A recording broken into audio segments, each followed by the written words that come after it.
samahan niyo ako ngayon sa ating cake for today's video. Tinry ko yung ganitong method, yung dito na mismo sa cake, ilalagay yung filling, imimix. Okay din siyang gawin, guys. May mga napanood akong baker na ganito yung way nila sa paano sila maglagay ng filling sa kanilang mga cake. So, okay din siya, guys, gawin. Tsaka, less hugasin. Alam niyo naman tayong mga baker, ang dami nating hugasin after the cake.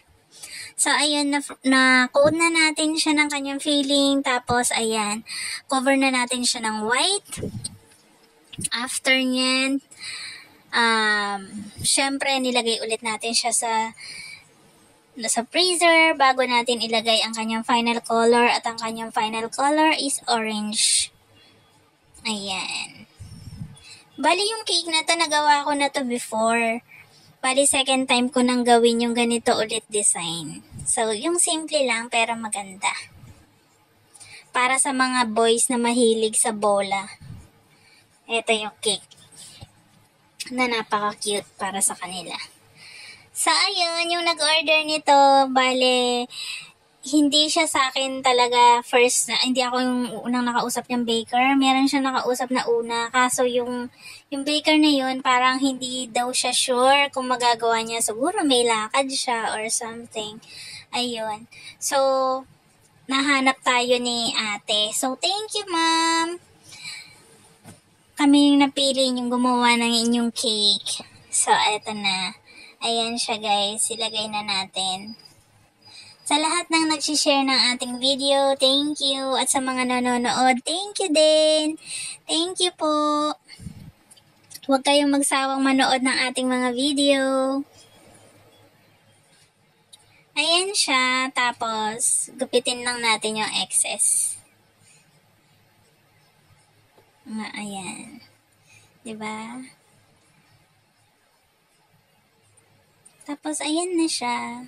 Don't worry dun sa white dyan kasi matatanggal yan later. So,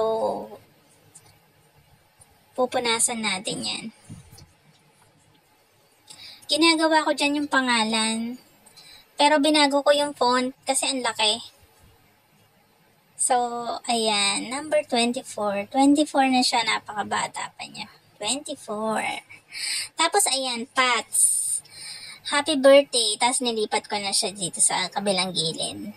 Si Pads ang may birthday. Happy birthday sa'yo. Ayan. Pupunasan natin yan. Ano natin siya ng brush na may konting water para matanggal yung mga sugar and powder. Ayan siya, guys. So, diba? Pero pag nilagay naman yan sa prep, matatanggal din naman yung iba dyan. Kaso yung minsan hindi. So, i-ano na natin. Tanggalin na natin. Diba? Ang cute niya. Black na black.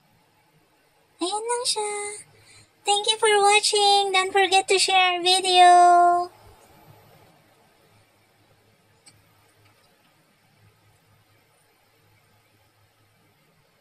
Ayan na ang ating finished look. May topper lang yung printed. Yan lang.